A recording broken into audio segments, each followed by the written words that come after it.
Ta-Nehisi Coates is pressing Obama so hard at this point that he can barely keep his composure together. Obama literally just told you, I don't even know why we're talking about this stupid stuff right now. We in the dominant white society, which includes me, Barack Obama, are not giving you descendants of American slavery reparations, so shut up about it already. But you know what's interesting concerning the first biracial president? He didn't talk like that to Holocaust survivors. He coughed up money for them. He had policy that was exclusively for them.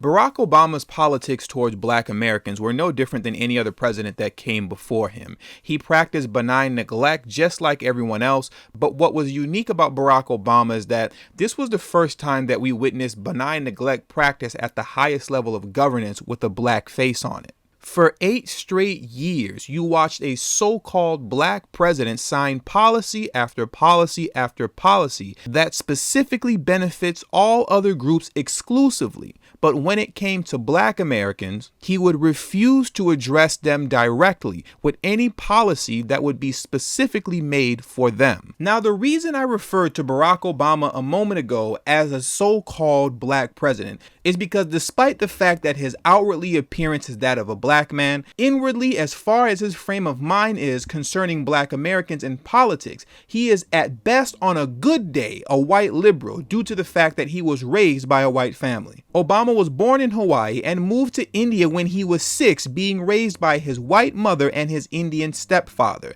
He lived there until he was 10 years old and then moved back to Hawaii, to which he would be raised by his white grandparents. So with all that being said, at what point in Obama's upbringing does he even have meaningful contact with Black Americans outside of possibly seeing them occasionally from a distance who are most likely on vacation in Hawaii? Your upbringing is the foundation of who you are. So it's no wonder that when it comes to Black politics, he quickly dismisses the idea of signing any policies that will specifically benefit Black Americans while prioritizing other groups over you signing policies that exclusively benefit them. Why not target the African American community? Why not say then, this is for you? This is for African Americans. If there was a banking crisis, then you target money for the banks. If there was a national disaster, you target your money for the national for disaster relief. That's not how America works. Now, in 2016.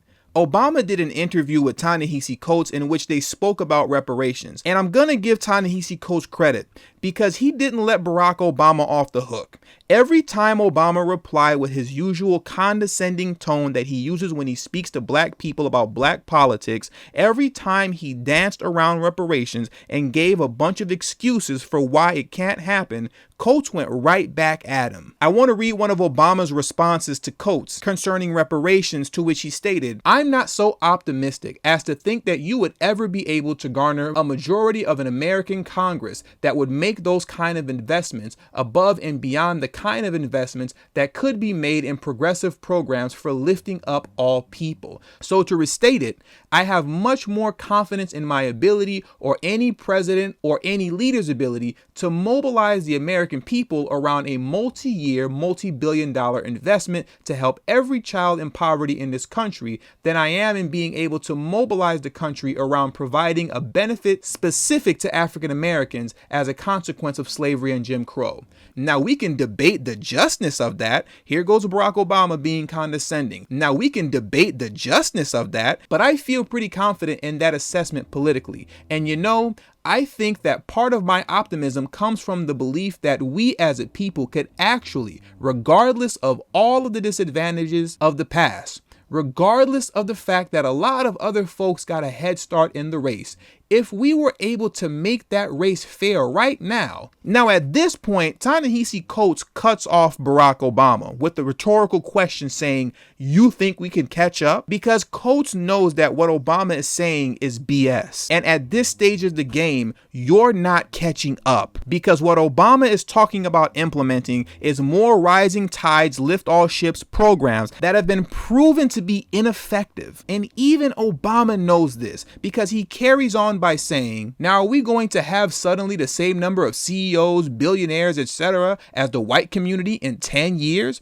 Probably not. Maybe not even in 20 years. But I guarantee you that we would be thriving. We would be succeeding. At this point, Obama is basically telling you, look, it might not happen in 10 years, and it might not even happen in 20 years. But don't worry about all that right now, because eventually it'll all be okay. So don't trip over all the technicalities of it, okay? It'll be fine someday. And from that point on, Obama would further go on to say, and my point has always been, we're so far from that. Why are we even having the abstract conversation when we've got a big fight on our hands just to get strong universal anti-poverty programs and social programs in place? And we're still fighting to make sure that anti-discrimination laws are enforced, not just at the federal level, by the way, but throughout government and throughout the private sector. Ta-Nehisi Coates is pressing Obama so hard at this point that he can barely keep his composure together. Obama literally just told you, I don't even know why we're talking about this stupid stuff right now. We in the dominant white society, which includes me, Barack Obama, are not giving you descendants of American slavery reparations. So shut up about it already. But you know what's interesting concerning the first biracial president? He didn't talk like that to Holocaust survivors. He coughed up money for them. He had policy that was exclusively for them. Obama administration earmarks $12 million for Holocaust survivors, funds to be distributed over 5 years. 1/4 of 130,000 U.S. victims of Nazi persecution live under poverty line. Now, can somebody please tell me why Obama did not direct them to the same Rising Tide Lift All Ships poverty programs that you get directed to? And don't sit here and tell me that it's because those would-be reparations recipients are all dead. There are plenty of black men and women who look just like the people in this photo, who can recall vivid memories of living under Jim Crow. So that's a lie. Secondly, do not tell me that it is because the dollar amount is so low, because you cannot find me one piece of legislation that Obama signed for any dollar amount that would exclusively go to black Americans. He did nothing. But you know what? He did have money for Native Americans, $510 million to be exact. Under the Obama administration was also the launching of Michelle Obama's program, Let's Move In Indian Country, which aims to improve opportunities for physical activity, to increase access to healthy food in tribal communities, and to create collaborations between private and public sectors to build programs that will end childhood obesity in Native communities. Obama also supported tribal communities through certain provisions of the American Recovery Reinvestment Act of 2009, which allocated $510 million for rehabilitation of Native American housing, and the settlement of the Keepseagle case, a lawsuit against the United States Department of Agriculture for discriminating against tribal communities by not allowing them equal access to the USDA Farm Loan Program. Now, what is the American Recovery and Reinvestment Act of 2009?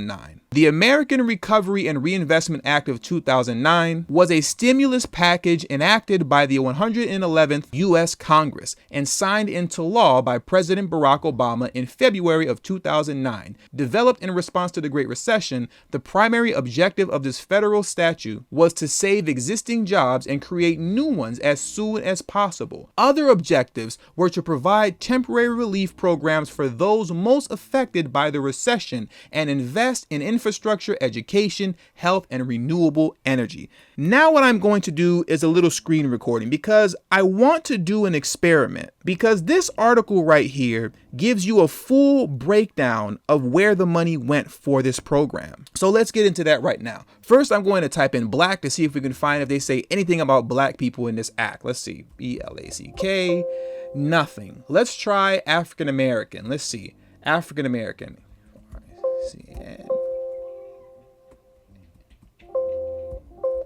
African American. Nothing. African American pulls up nothing. Now let's try Native American. Well, there you go. $510 million for the rehabilitation of Native American housing. Meanwhile, Obama had nothing for you, despite the fact that black Americans were devastated by the Great Recession. Staggering loss of black wealth due to subprime scandal continues unabated. Obama could care less about your housing situation and loss of wealth following the Great Recession, but Native Americans, here goes $510 million.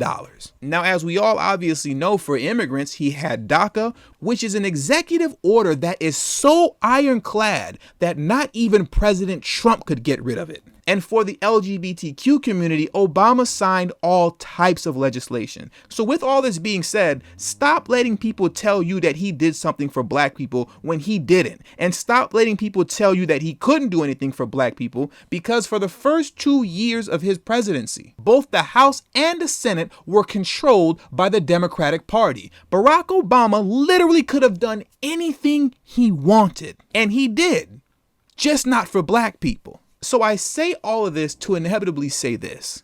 If Barack Obama, the first so-called black president, did absolutely nothing for you, what in the world leads you to believe that Joe Biden is going to do anything for you? I'll let you ponder on that as this video comes to a close. And with all that finally being said, make sure you hit the subscribe button as well as the bell notification next to the subscribe button so you can be notified whenever I release a new video. Don't forget to text tdhiphop to number 33222. That is tdhiphop to number 33222. That way you'll get a direct text notification whenever I release a new video. But it also serves as a protection plan for myself in case YouTube ever gives this channel the axe. I will be able to send you a direct link to where you can find me next. All social media links will be pinned in the comment section below. And last but certainly not least, for those of you who have been subscribed to this channel for quite some time now and have a love and appreciation for the work that I put in on this channel, the number one way you can show your support to me is through Patreon for only $5 a month. That will help put me in position to be able to take TD Hip Hop Media off of YouTube. Remember,